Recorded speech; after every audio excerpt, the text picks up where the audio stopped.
Acharya Ji Pranam. Ashtavakra Gita, chapter 1, verse 13. Ashtavakra says, I am awareness alone, unity itself.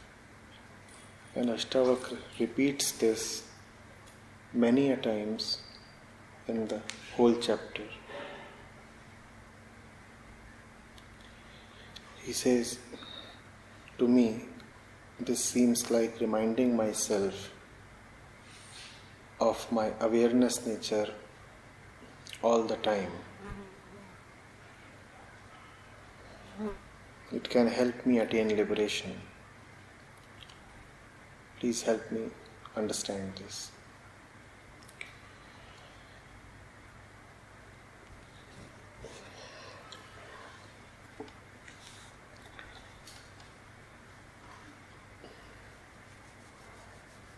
Javed Ashtavakra says, I am awareness alone, unity itself. You probably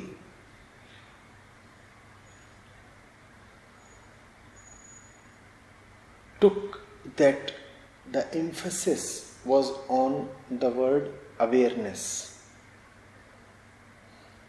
The emphasis is actually on alone.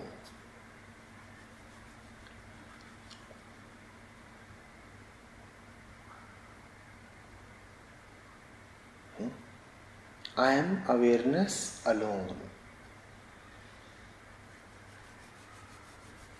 I am awareness alone.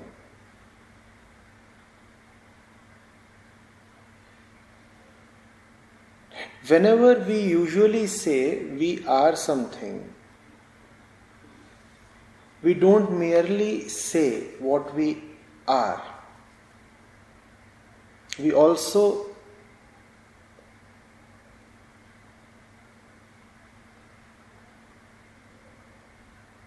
concurrently say what we are not. So we have established a partial nature for ourselves whenever we have declared an identity for ourselves. When you say that you are a man or a father or someone of X age, or someone belonging to a particular locality or having a particular identity, you have given yourself many identities actually.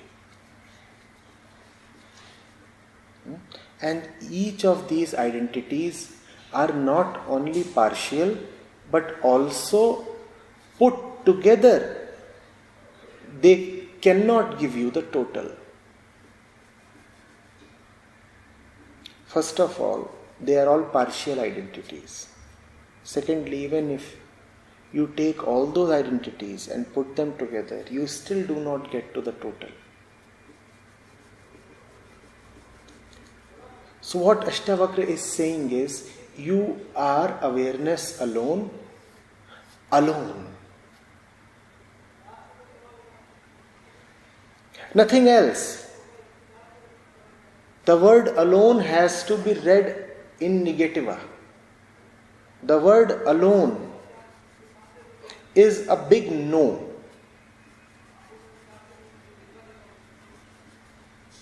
The word alone is a negation.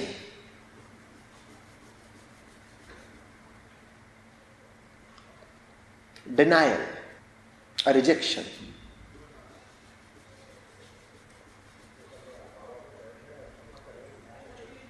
You are rejecting everything. You are saying, I am rejecting all those identities that come as a bunch, that come as a cluster. I am rejecting all those identities that come to me as a crowd.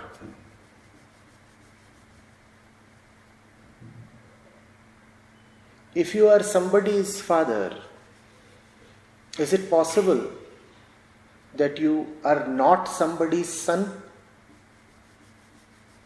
Is it? If you are somebody's father, is it possible that you are not somebody's husband? Is it? So, all the identities that we usually assume come to us in a cluster. They are not identities, they are groups of identities.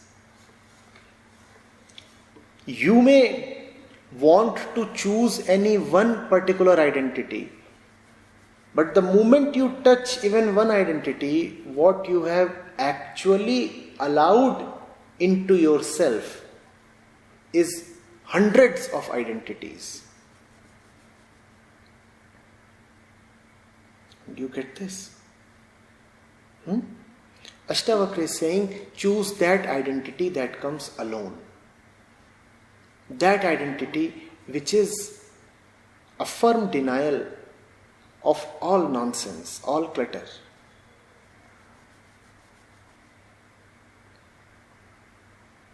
Ashtavakra says, I am awareness alone. This much he says in words. You must also read what he does not say. He says, I am awareness alone, nothing else. And that is the meaning of saying, I am awareness alone. Otherwise, he could have simply said, I am awareness. He could have simply said, I am awareness.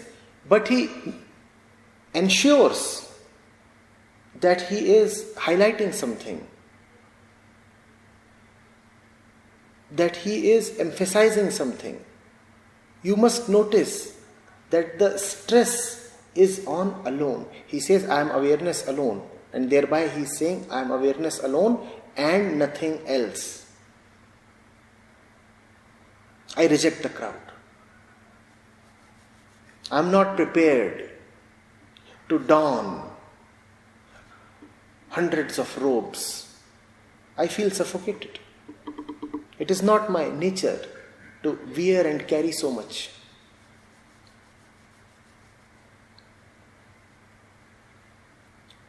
Are you getting it?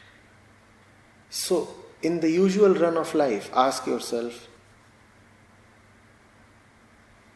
when I admit an identity, what else am I admitting? Admit that identity that comes alone to you, that does not come with an entire crowd. You do not admit that. Instead, you admit something that has a long tail.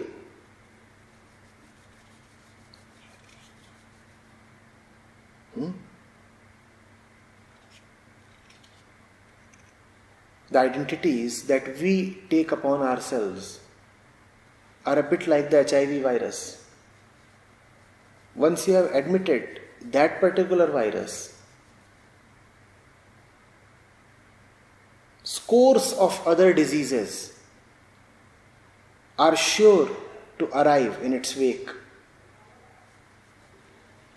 You cannot just admit HIV alone.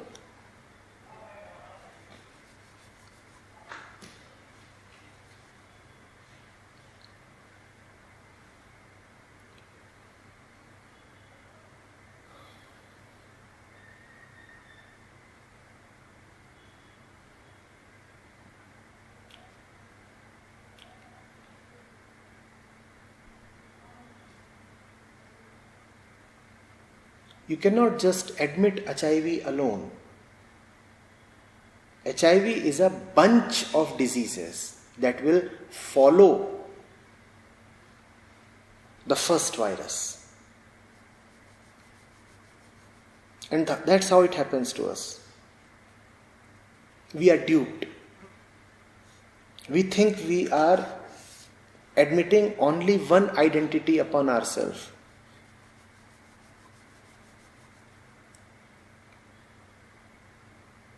By the time we realize that it is not just one strand, it is an entire net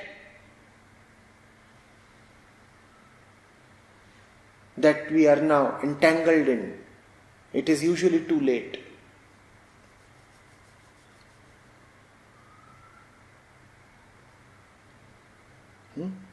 So, Ashtavakra is telling you, reject everything that is available to be rejected. Because there is nothing in this world that will come alone to you. Everything, as we said, will have a long tail. Everything will be subject to cause and effect relationships.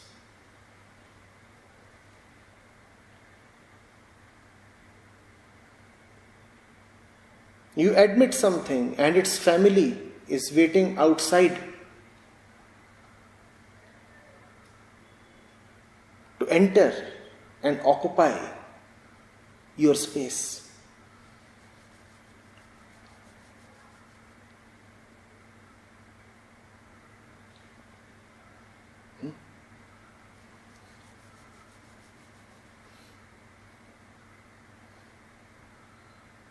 Like a young girl who, in the ecstasy of hormonal love, forgets what she is getting into.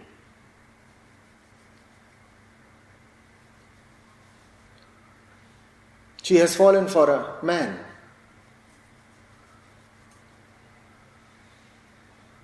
And she says, let's get married. She thinks she is just going to become a wife.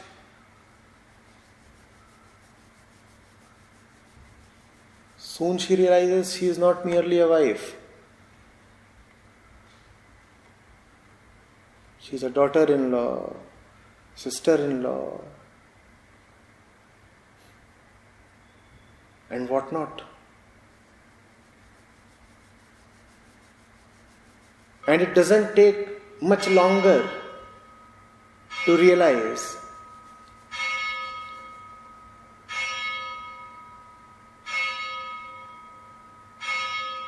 that she has become a mother as well.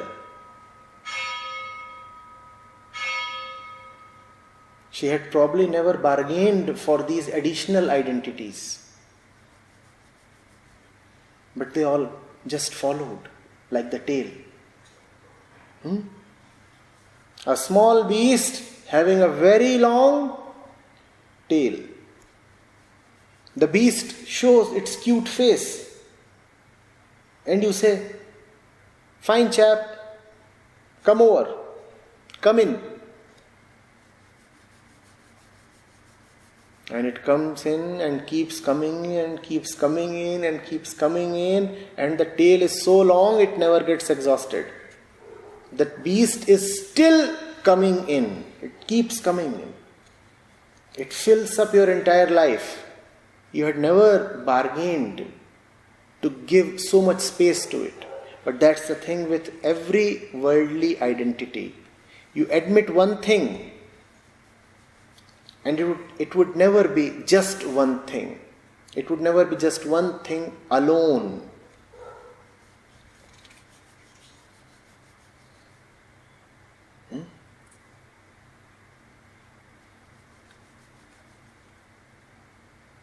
How would you feel if you send out an invitation card and the invitation card says, Mr. Chaudhary and family,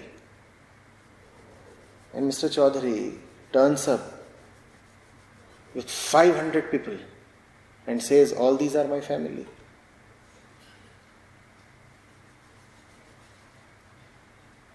That's how our identities are. You invite Mr. Chaudhary and you get 501 people.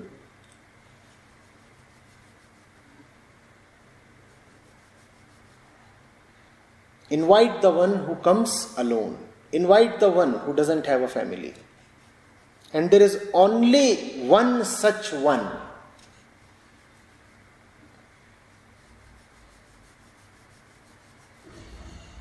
All others have humongous families.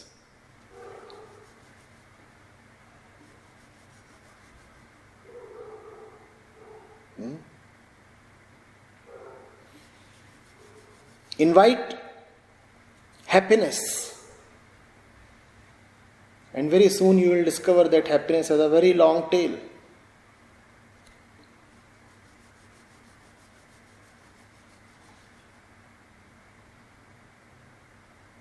Hope, expectations, memories, sadness, despair.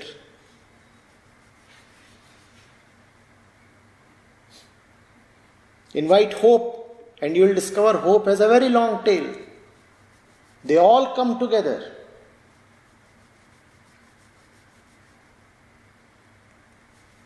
It's impossible to be available to one disease and resistant to another. When you would be attacked totally. You won't be spared. Maya knows no half measures.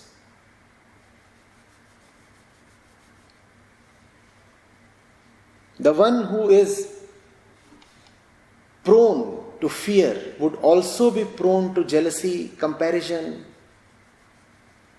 and whatnot.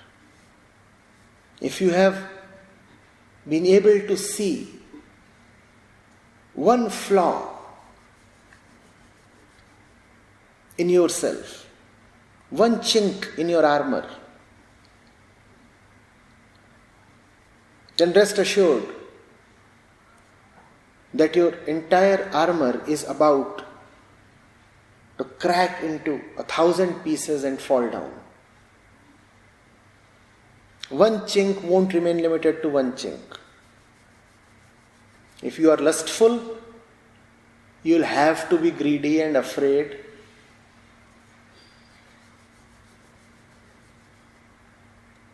And a liar as well. Lust will make you do everything possible. All the diseases will come.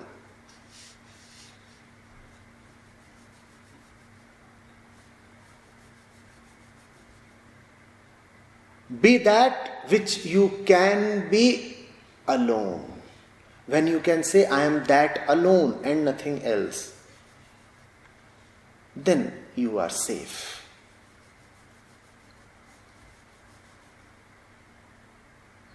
That is why truth has to be non-dual. That which is dualistic can never be alone. If it is dualistic, how can it be alone? It would always be accompanied by its dual counterpart. The truth has to be non-dual. If you say you are this, then you are simultaneously declaring, I am not this. Oh, you are caught.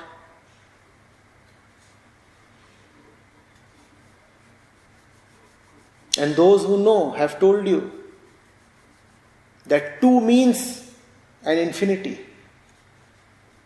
Just two are needed to create an infinity. And one is not possible because one cannot exist in absence of two. One cannot come without there being two. To say that there is one is to say that there are two.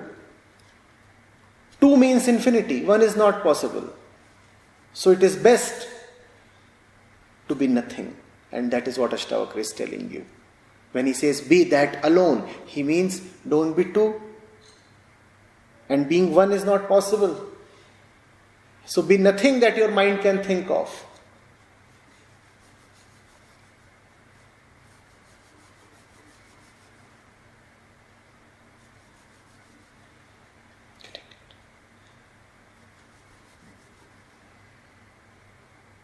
You have asked about meditating the entire day on being awareness alone, unity itself. No, you don't need to meditate on awareness. Awareness is not an object. How would you meditate on it? You should rather meditate on the multiple identities that you have covered yourself with. Meditate on them rather. No point meditating on awareness or unity. They cannot be valid objects of contemplation.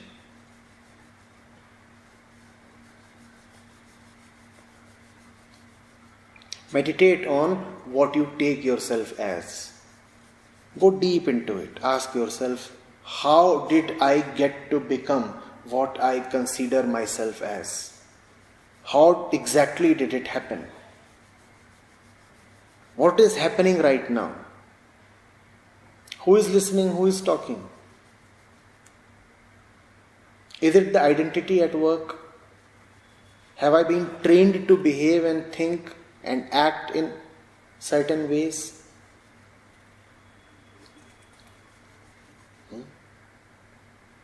Don't meditate on unity, meditate rather on diversity. And we are full of diversities and fragments, cracks and parts, fragments and fissures of all kinds.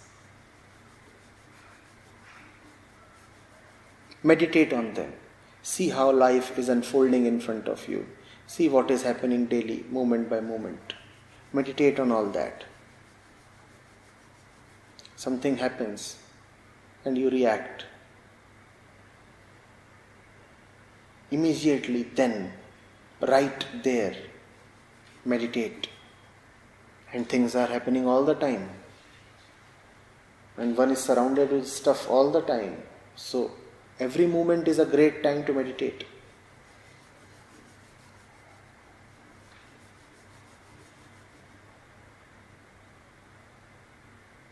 Hmm?